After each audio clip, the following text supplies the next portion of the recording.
Successful होने के बाद हमने देखा एक थर्राता हुआ डरा हुआ पाकिस्तान। हमने देखा कि कैसे हमारे सैनिकों ने पाकिस्तान को धूल चटाई, कैसे धुआं धुआं कर दिया। और सबके मन में लगातार एक ही प्रश्न आ रहा है कि जब हालत ऐसी थी कि पाकिस्तान के पैर के नीचे से जमीन लगभग खिसक ही चुकी थी, तो हमने अपना पीओके, अपना जमीन वापस क्यों नहीं लिया। इस बात को लेकर अगर बार बार आप सरकार को कोसते हैं, आपको लगता है कि सरकार ने गलती की है, तो आप यकीन मानिए कि आप अजीत डोवाल, एस जयशंकर, हमारे विदेश सचिव मिस्त्री जी और तमाम इस पूरे प्रोजेक्ट में काम करने वाले सभी बुद्धिजीवियों से आप ज्यादा विद्वान और जानकार हैं। अगर आपको लगता है कि भारत ने खुद आगे आकर के क्यों सीज फायर किया, हालांकि भारत ने खुद आगे आकर के सीज फायर नहीं किया, पाकिस्तान के गिड़गिड़ाने पर ही हुआ, पर अगर आपको सीज फायर गलत लगता है तो सीज फायर पर प्रश्न उठाने वाले नेहा राठौर और तमाम डिजाइनर, यूट्यूबर और इन्फ्लुएंसर्स, इन्हें देश के रक्षा, विदेश और सामरिक महत्व के कामों में सरकार द्वारा अपॉइंट कर दिया जाना चाहिए। सरकार अगर एक निर्णय लेती है और सेना पाकिस्तान पर एक सफल सर्जिकल स्ट्राइक करती है और पाकिस्तानी आतंकी अड्डों को तबाह करती है, तब हम उसका क्रेडिट गवर्नमेंट को हमें नहीं देना चाहिए। हमें देना चाहिए उसका क्रेडिट हमारे आर्मी के जवानों को, हमारे शहीदों को, हमारे रक्षा के विशेषज्ञों को, हमारे नीति निर्धारण करने वाले महान बुद्धिजीवियों को। लेकिन जब डीजीएमओ स्तर की बातचीत होती है पाकिस्तान के साथ और सीज फायर लागू किया जाता है, तब उसका दोष गवर्नमेंट को क्यों देना।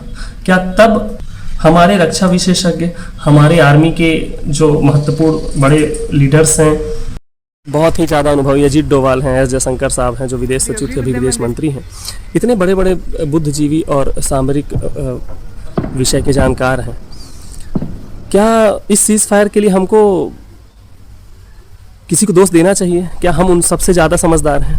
आयरन लेडी इंदिरा गांधी के टाइम की बात 1971 में जब बांग्लादेश पाकिस्तान से अलग हुआ, तब वो पूर्वी पाकिस्तान होता था। जनरल मानेकशॉ, सैम बहादुर फिल्म आपने देखी होगी, विकी कौशल की फिल्म है, बहुत ही अच्छी फिल्म है, आप जरूर देखिएगा। जनरल मानेकशॉ उस समय हमारे आर्मी चीफ थे। जब इंदिरा गांधी ने उनसे बात की कि हमको बांग्लादेश को आज़ाद करना चाहिए, तब सैम बहादुर जी ने या फिर सैम मानेकशॉ ने उन्हें साफ मना कर दिया कि अभी मैं युद्ध नहीं लड़ सकता। क्यों? क्योंकि मुझे अभी युद्ध लड़ने के लिए थोड़ा टाइम चाहिए। ये अप्रैल की बात थी, क्योंकि अभी बरसात का समय आने वाला है और पश्चिम बंगाल के साइड पूरा बहुत ज़्यादा पानी और बाढ़ का समय होता है, बहुत ही ज़्यादा दलदली इलाका है पूरा, तो मैं उधर अपने सैनिकों को मूव नहीं करा पाऊँगा और पूरे देश से आर्मी को मूव कराने के लिए काफ़ी महीने भी लग सकते हैं। तो उन्होंने उनसे टाइम मांगा और उसके बाद 2-4 महीना बीत जाने के बाद, बरसात बीत जाने के बाद पाकिस्तान के खिलाफ युद्ध स्टार्ट हुआ, 1971 का युद्ध। अभी जो पहलगाम की घटना हुई, पूरे देश में इतना ज़्यादा आक्रोश था, लोग सरकार की तरफ नज़रें गड़ाए हुए देख रहे थे कि कब। 15 दिन भी बर्दाश्त करने लायक नहीं था। ये 15 दिन के बाद जो ऑपरेशन सिंदूर हुआ, वो 15 दिन भी बहुत मुश्किल से कटे हैं। ऐसा लग रहा था कि ये सरकार सिर्फ मीटिंग ही करती रहेगी या कोई एक्शन भी लेगी।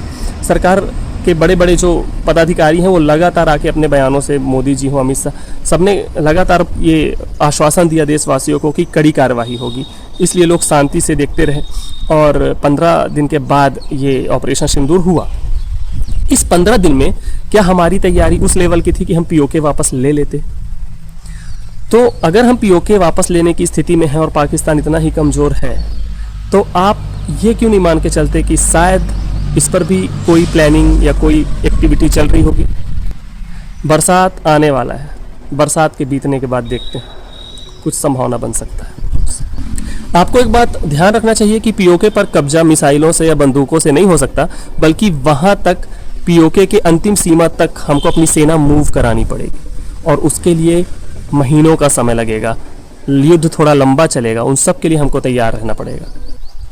ऑपरेशन सिंदूर, पहलगाम पर जो हमला हुआ, जो निर्मम हत्या की गई आतंकवादियों के द्वारा हमारे देश के युवकों का, उसका बदला लेने के लिए 9 जगह पर आतंकी ठिकानों को ध्वस्त करने का एक ऑपरेशन मात्र था, जो एक नेट प्रैक्टिस कह सकते हैं, आने वाले बड़े मैच के लिए। इसमें कम से कम ये टेस्ट तो हो गया कि भारत कितना पानी में है। और पानी में तो भाई मुंह में गुटखा दबा के पान ठेला में बैठ के अगर आपको लगता है कि सरकार कमज़ोर है और गवर्नमेंट ने सीज़ फायर करके ठीक नहीं किया, तो मान के चलिए कि आपका ब्रेन वॉश उन लोगों ने कर दिया है जो 24 घंटे बस एक ही एजेंडा चलाते हैं। और उसके बाद पूरे देश में किस स्तर पर कार्रवाइयाँ हो रही है आपको ये भी देखना पड़ेगा। पूरे देश में कितने सारे अवैध पाकिस्तानी, अवैध बांग्लादेशी, देश में कितने सारे ऐसे गद्दार भी पकड़े जा रहे हैं जो देश के खिलाफ जासूसी कर रहे थे। तो बहुत ही बड़े लेवल पे कार्रवाई की तैयारी है और ये सफाई भी बहुत ज़रूरी है। और रवीश कुमार से जाके अगर किसी का कोई कांटेक्ट हो तो कहिएगा कि सिंधु जल समझौता स्थगित करने का मतलब सिंधु नदी का पानी रोकना नहीं है। सिंधु नदी का पानी रोकना या छोड़ना ये अब हमारे हाथ में है। बस ये है, जब हमें पानी की ज़रूरत होगी हम रोक भी सकते हैं, जब ज़रूरत नहीं होगी हम छोड़ भी सकते हैं। हालांकि उसके लिए बहुत बड़े इंफ्रास्ट्रक्चर बिल्ड करने की ज़रूरत है। धीरे धीरे गवर्नमेंट करेगी। हमारा पानी हम जितना रोक पाएंगे हमारे लिए फ़ायदेमंद होगा। कम से कम अब हम एक संधि पर बंध करके तो नहीं रह रहे हैं ना। और ऑपरेशन सिंदूर से जिनको भी समस्या है उनको रेमन मैग्सेस अवार्ड की हार्दिक बधाई। विदेशी फंडिंग में काम करेंगे तो विदेश से तो अवार्ड मिलेगा। धन्यवाद।